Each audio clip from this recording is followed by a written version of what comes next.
안녕하세요. 이번 시간에는 또 기가 막힌 것을 준비해 왔습니다. 바로 제가 삼성전자에 지원할 때 사용했던 이력서와 그리고 자기소개서를 오픈할 건데요. 오픈하면서 이것저것 이제 설명을 드릴 건데 여러분들은 이 영상을 끝까지 시청하시고 나면은 이력서와 자기소개서에 대한 또 다른 인사이트가 생길 것이고, 또 이제 더 나아가서는 이런 이력서와 그 자소서에 좀 부족한 부분이 있을 때 그것을 면접에서 어떻게 메꿀 수 있을지에 대해서까지 연장해서 생각하실 수 있을 것입니다. 그래서 이번 영상은 꼭 끝까지 시청을 해 주셨으면 좋겠습니다. 자, 그럼 한번 오픈해 보겠습니다. 일단은 제가 주요한 신상은 당연히 가렸고, 좀 제가 전달을 드려야 될 것들만 좀 오픈을 시켜놨거든요. 그래서 한번 볼게요. 이거 지금 다 그 삼성 커리어스에서 제가 했던 거, 예전에 PDF로 이제 그거 돌려놨었거든요. 전환시켜 놔가지고, 그거 이제 좀 이제 가리고서 갖고 온 건데, 원본입니다, 원본. 한번 쭉 보면은, 일단은 여기 이제 지원 내용에서, 저는 이제 회로 설계 직군으로 지원을 했어요. 그래서 이 부분 화성 쪽으로 지원했고요. 이제 연락처 있고, 자, 이제부터 좀 중요한 내용인데, 이제 학력사항 나오죠. 학력사항은 여러분들이 좀 중요하게 보셔야 할 부분들이 바로 이 부분인데, 일단은 그 회로 설계 직군을 지원하시는 분들을 위해서 말씀을 드리는 것인데, 일단 제가 학사죠, 학사. 근데 학사도 석사나 박사가 아니라고 하더라도 회로 설계 인력에 대한 그 학사에 대한 수요는 있습니다. 있기 때문에 학사 여러분들도 충분히 도전하실 수 있다라는 것을 말씀드리고 싶었고, 두 번째로는 이 학점이죠. 학점이 4.5점 만점 중에 3.8점이 조금 넘는 수치입니다. 이 수치라고 한다면은 이 수치를 제가 오픈한 이유는 당연히 삼성전자에서 서류를 검토할 때는 이 학점이 좀 많은 포션을 차지합니다. 그래서 이 학점 자체를 잘 관리하지 못한, 예를 들어서 3점 초반대 정도라고 한다면은 분명히 다른 쪽에서 좀 점수를 얻으셔야 될 것이고, 만약에 여기서 이제 3.8 이상을 확보해놨다고 한다면은 그래도 일단은 한 평균 이상으로는 내가 이력서를 좀 가지고 갈 수 있다라고 판단하셔도 좋을 것 같습니다. 그래서 이런 학점적인 부분 한번 체크해 보시고요. 네, 저는 이제 공군 만기 제대를 했고요. 그 다음에 이제 주요 경력이라고 해놓고서 본인이 이제 만약에 중고 신입이라고 한다면은 직무를 적는 회사와 직무를 적는 란이 있죠. 그래서 저는 이제 크게 두 군데를 다녔었는데 근데 여기 제가 이제 기간을 가리긴 했지만 사실 그렇게 오래되진 않았어요. 그래서 경력적으로 그렇게 큰 도움이 되는 건 아니에요. 그냥 제가 단지 여기서 이렇게 써놓은 이유는 조금이라도 뭔가를 어필하기 위해서였습니다. 왜냐면은 직무가 결국에는 회로 설계와 펌웨어 개발, 그리고 아날로그와 레이아웃 설계인데, 제가 도전하려는 삼성전자의 직무는 지금 이 직무와 굉장히 밀접한 연관이 있었기 때문에, 제가 이제 이 주요 경력에서 말씀을 드리고 싶은 것은, 이제 여러분들이 중고 신입 분들은 이거 좀 많이 헷갈려 하실 거예요. 뭐냐면은 내가 지금 다니고 있는 회사에 대해서 여기다가 경력사항에다가 적어야 될지 말아야 할지 라고 했을 때, 개월수가 너무 작으면 안 적고 싶을 수도 있잖아요. 혹은 다른 직무면 안 적고 싶을 수도 있는데, 저는 저만의 기준이 있어요. 저는 여기뿐만이 아니라 한 군데를 더 인턴으로 활동한 적이 있었는데 거긴 안 적었어요. 왜냐면은 직무가 달랐어요. 저는 그 회사는 생산 기술에 대한 직무였기 때문에 이 주요 경력에서는 오히려 그 흐름을 이제 좀 훼손할 수가 있겠죠. 그럼 거기에 대한 질문이 들어올 것이고, 그 질문에 대해서는 제가 뭔가 변명하는 식으로 답변이 될 것 같아서 전략적으로 뺐습니다. 그래서 제 생각에는 이 주요 경력에서는 기간이 아무리 짧다고 하더라도 그것이 본인의 직무와 연관이 됐으면은 이렇게 좀 적어 놓는 게 조금이라도 어필이 되지 않을까. 특히 서류에서는 가점이 있으니까 100% 있습니다. 그렇기 때문에 이 주요 경력 직무와 관련됐으면 무조건 적고, 그렇지 않다면은 전략적으로 생각했을 때 도움이 안 된다고 생각하면 안 적으셔도 좋습니다. 자, 그리고 이제 두 번째로는 대내외 활동인데, 대내외 활동 또한 약간 이제 경력처럼 뭔가 가산점이 될 요인이 있을 만한 것들은 싹 다 적어놨습니다. 그래서 저는 대내외 활동을 보면은 여기 ISSCC 기술홍보라고 있는데, 얘는 이제 그 전 직장에서 아실 분들은 아실 거예요. 이게 지금 반도체 회로에서는 제일 큰 학회인데 미국 샌프란시스코에서 개최가 되죠. 근데 여기서 이제 제가 이 기술 자체는 제가 1도 관여한 것이 없지만 그 회사에서 좀 운 좋게 가게 된 기회가 있었어요. 그래서 저는 얘는 철저하게 전략적으로 쓴 거죠. 얘는 제가 한 거는 하나도 없지만 어쨌든 가서 제가 거기서 보고 듣고 경험한 것이 있으니까 충분히 면접까지 가서 이야기할 내용이 있었어요. 그래서 적어놨고, 이런 부분들이 이제 현직 엔지니어들이 검증을 할 때 엔지니어가 이 ISCC 학회를 모를까요? 이거 모르면 간첩이거든요. 그래가지고 이런 부분들이 100% 어느 정도는 그 서류 점수에 영향을 줬을 것이다라고 저는 추측을 하고 있습니다. 그리고 이제 밑에 아래 세 개는 수상 경력인데, 뭐 교내외에서 하는 거, 이제 뭐 대상 받은 거랑 그 다음에 PCB 회로 설계. 얘는 이제 정확히는 상을 받은 게 아니라 본선까지만 간 건데 어쨌든 직무와 연관된 그런 부분이기 때문에 도움이 되든 안 되든 일단 무조건 적어놨습니다. 그래서 여러분들도 만약에 조금이라도 뭔가 빌미가 있으면은 일단 그냥 적으세요. 적은 다음에 나중에 그 입으로 증명하면 되잖아요. 그래서 이런 부분들도 수상 경력으로 그냥 다 적어놨습니다. 그리고 뭐 이것도 이제 그 공모전인데 그 은상 받은 거 적어놨고요. 그래서 대내 활동은 총 이 네 가지를 적어놨습니다. 그 다음에 이제 어학사항은 저는 오픽 IH를 땄습니다. 참고로 저는 이전에 이제 그 현직 그 다른 외국인 엔지니어랑 협업하는 일이 있었는데 이제 그때 그 외국인하고 대화를 많이 좀 할 일이 있었기 때문에 따로 이제 영어를 준비하진 않았고 그냥 그때 그 실력으로 IH를 땄는데, 물론 이제 AL은 아니지만 어쨌든 그런 영어에 대한 중요성을 정확하게 알고 있고, 그래서 이제 추후에는 우리 엔지니어들의 문제점은 또 뭡니까? 이 언어에 대해서는 이 언어가 이 외국어, 영어나 중국어가 되게 중요하다는 것은 머리로는 알고 있는데 우리가 이 몸으로는 실천하지 않는 경우가 되게 많잖아요. 그래서 나중에는 제가 이제 이런 부분들도 어떤 저만의 그런 약점을 좀 극복하기 위한 컨텐츠로 다루면서 그런 영어랑 중국어 같이 한번 공부할 수 있는 그런 또 컨텐츠를 좀 예정을 하고 있습니다. IH고요. 그래서 일단 여기까지가 이제 이력서죠. 자기소개서가 아닌 이력서. 그러니까 정량적으로 이해를 수치화시켜서 점수화시킬 수 있는 부분이라고 볼 수가 있습니다. 자, 쭉 보시면 어떠신가요? 저는 제가 객관적으로 저희 이력서에 대한 점수를 매겼을 때는 상급이라고 생각했습니다. 왜냐면은 일단은 학점이 3.8점을 넘기 때문에 일단은 그 학점에 대해서는 제가 기준으로 삼는 3.8점이 넘으면은 학점에 대해서는 중상 이상의 점수를 가지고 갈 것이다 라고 생각했고, 그 다음에 이제 주요 경력은 이제 직무와 관련된 그 경력을 2개나 적어놨기 때문에 이 부분에 대해서도 당연히 현직 엔지니어가 보고 점수를 충분히 줄 수 있는 부분이라고 생각했고, 대내 활동 또한 이런 학회에 대한 그런 경험도 있었고 수상 경력도 2-3개나 있기 때문에 이 대내 활동에 대한 부분도 분명히 점수를 어느 정도 많이 먹었을 것이라고 생각합니다. 그리고 어학사항도 저희가 IL부터가 아마 엔지니어는 그 최소 기준으로 알고 있는데, 그래도 뭐 이게 IH면은 많이 넘어가 있죠. 그래서 얘도 적어도 일단은 평균 점수 이상은 먹고 있다. 즉 모든 면에 있어서 다 평균 이상은 하고 있기 때문에 이 이력서는 객관적으로 봤을 때 중상 이상의 점수를 얻는 이력서라고 생각했습니다. 그렇기 때문에 저는 솔직히 말씀드리면 자기소개서를 엄청나게 철저하게 준비한 편은 아닙니다. 자기소개서는 엄청나게 철저하게 준비할 거라고 한다면은 이 이력서에 대한 부분이 좀 딸리게 된다면은 그럴 필요가 있다고 생각하지만 저는 이력서에 대해서는 좋은 점수라고 생각하기 때문에 이 자기소개서는 생각보다는 그렇게 철저하게 준비하진 않습니다.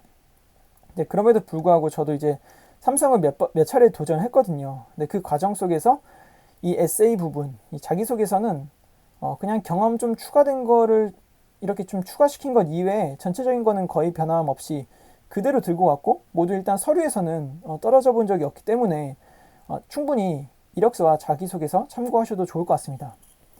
자, 이제 이 자기소개서와 이력서를 보면서 여러분들이 한 가지 하셔야 될 일이 있는데, 바로 저에 대해서 한번 그림을 그려보시는 겁니다.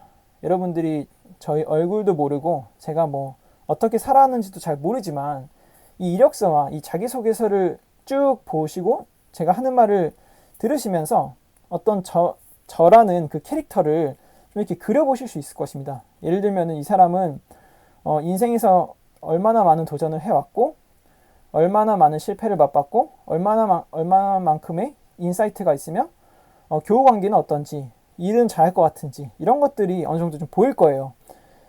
그런 어떤 그림을 한번 쭉 그려보시고, 또 중요한 거는 제가 이제 여기서 갖고 있는 그 단점, 그림이 즉 안 그려지는 부분들에 대해서 한번 여러분들이 잘 적어 두셨다가 한번 코멘트를 해주세요.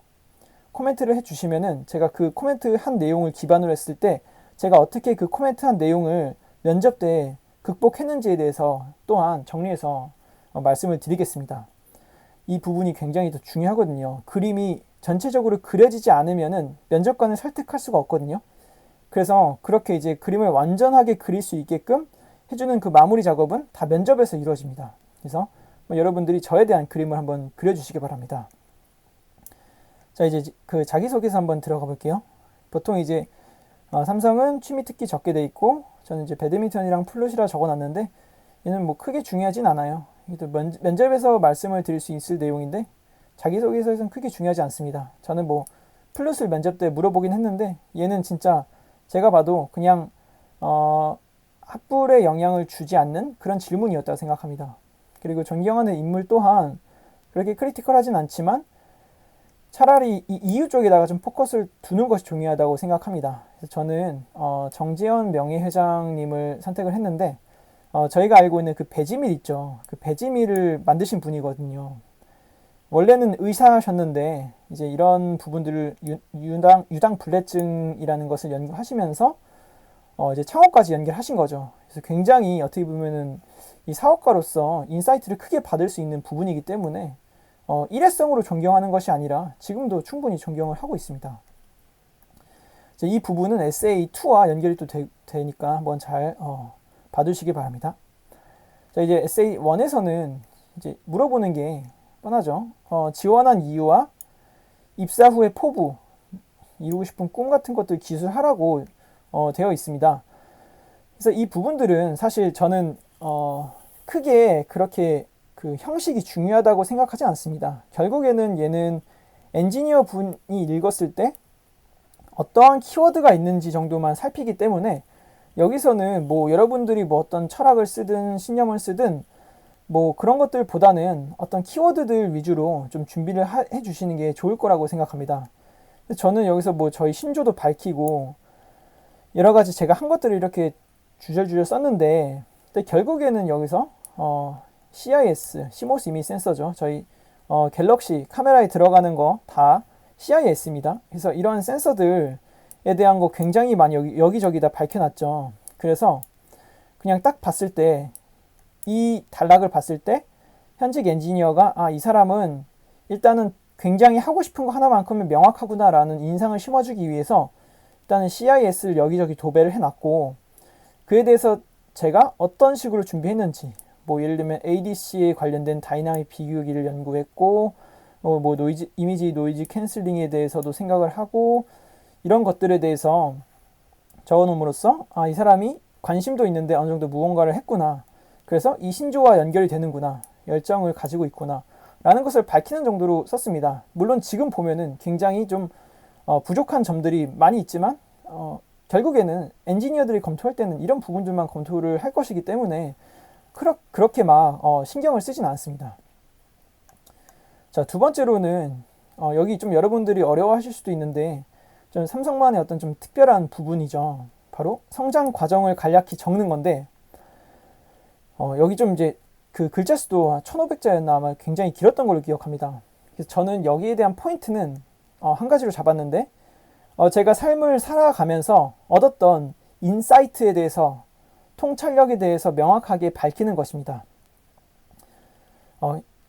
그 부분에 대해서는 지금 여기 한번 일시 정지하고서 읽어주시기 바랍니다. 지금 이 단락과 그 다음에 아래쪽은 두 번째 단락, 그 다음에 세 번째는 세 번째 단락, 총 세 단락으로 이루어져 있는데 요약을 해드리면은 첫 번째 단락에서는 제가 이제 예전에 그 인턴을 하면서 저는 고객을 위해 일을 하고 싶었다. 그러니까 돈보다는 고객을 위해 일하고 싶었다라고 그렇게 이제 좀 인류를 위해서 일하고 싶었다라는 것을 밝혀놨고, 두 번째 단락에서는 나는 또 이제 고객을 위해 일하고 싶었지만, 죄송합니다. 앞에는 제가 그 공모전 얘기고요. 두 번째가 이제 인턴하는 경우네요. 그래서 두 번째 경우 인턴을 하면서는 직접적으로 회사와 맞부딪히면서 고객을 중요하게 생각하는 것보다 우선시되어야 될 것은 결국에는 이윤 창출이다라는 것이었고, 그래서 이 세 번째 단락에서는 결국에 제가 내린 결론은, 결국에는 앞에서는 첫 번째 단락은 이상이고 두 번째 단락은 회사에 대한 현실이잖아요. 그래서 그 두 가지를 최대한 잘 조율해서 결국엔 회사에서 그렇게 일을 해야겠다라고 하는 그런 내용을 담았습니다. 그래서 저희 인사이트를 한번 공유를 해드리면은, 결국에는 이런 이상과 현실의 괴리 속에서 중요한 것은 한쪽에 치우치지 않도록 현실을 위해서 항상 플랜 B를 세우고, 그 다음에 이상을 위해 필요한 것이 있다면 당당하게 요구하는 능동적인 자세라고 생각합니다. 이런 두 가지의 인사이트를 가지고서 난 일을 하겠다라고 하는 것을 이 두 경험을 통해서 보여주고 싶었던 것입니다. 그래서 여러분들도 지금 이 글에서의 포인트는 뭐냐면은, 첫 번째 단락과 두 번째 단락만 적는 것이 아니라 본인이 느꼈던 그 인사이트를 명확하게 결론을 내가지고 하나의 단락으로 만들어 주시는 게 이렇게 읽는데 좀 편하게 읽히고, 그리고 이제 명확하게 그 통찰력이 무엇인지 직접적으로 파악할 수 있을 것이라고 생각합니다.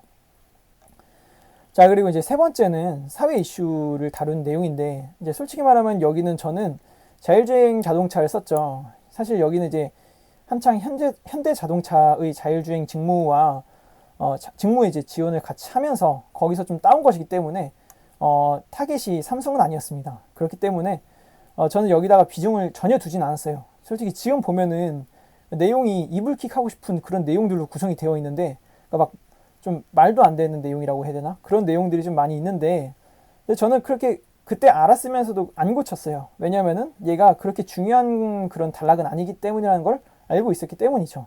그래서 저는 3번에 대한 이야기는 제 생각에는 그냥 어떤 기술적인 내용 하나 무난하게 그냥 너무 막 딥하게 파지도 말고, 그렇다고 너무 대충 쓰지도 말고 적당한 레벨에서 납득할 수 있을 정도만 써놓으면은 면접 때도 지금 질문을 안 받았는데 무난하게 넘어갈 수 있는 페이지라고 좀 생각을 하고 있습니다. 그래서 뭐 보면은 사실 그 자동차 이야기를 쭉 하면서 결국엔 그냥 카메라 센서 쪽으로 연결시켰고, 결국에는 여기 이미 센서에 대한 거가 어떻게 삼성에서 돌아가고 있는지 밝히면서 그냥 끝냈어요.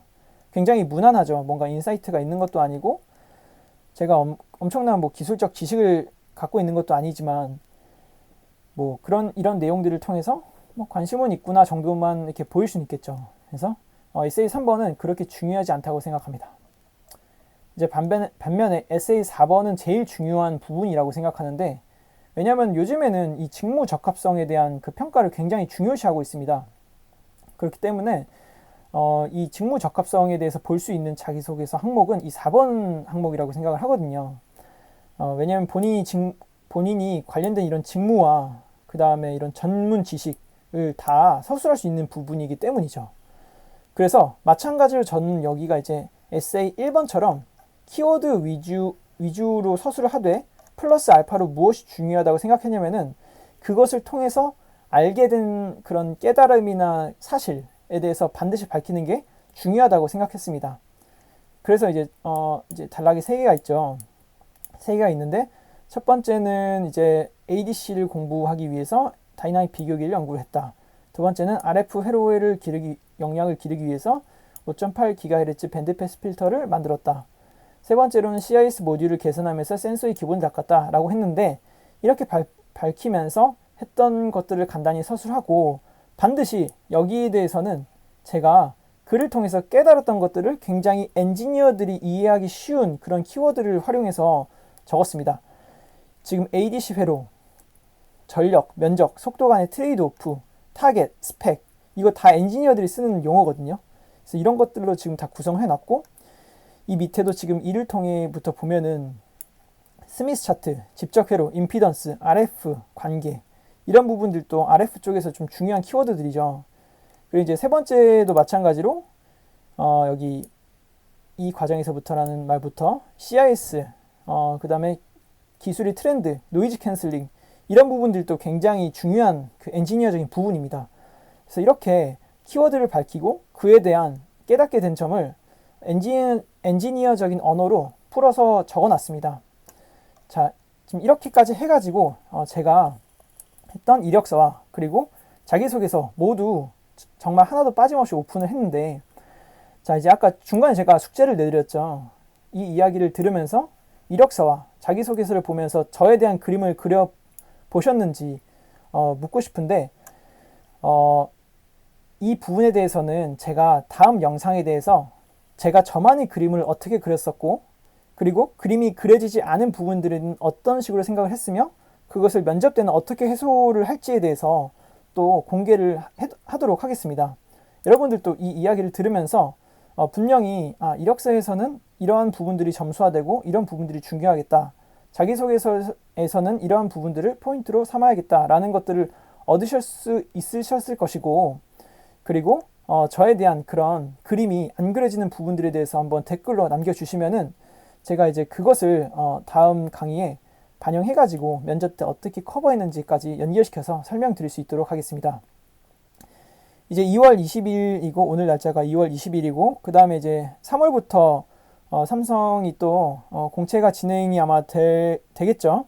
코로나임에도 불구하고 공채가 지속적으로 진행되는 유일한 대기업인데 아마 삼성이 망하지 않는 이상은 뭐 지속적으로 뽑지 않을까 싶어요. 그래서 여러분들은 지속적으로 도전을 해주셨으면 좋겠고, 그리고 이제 이러한 자기소개서 한번 이력서와 자기소개서 참고하셔서 이번 3월에 준비를 잘 하시기 바랍니다. 언제나 궁금한 점이 있으면 댓글 남겨주시고요. 네, 감사합니다.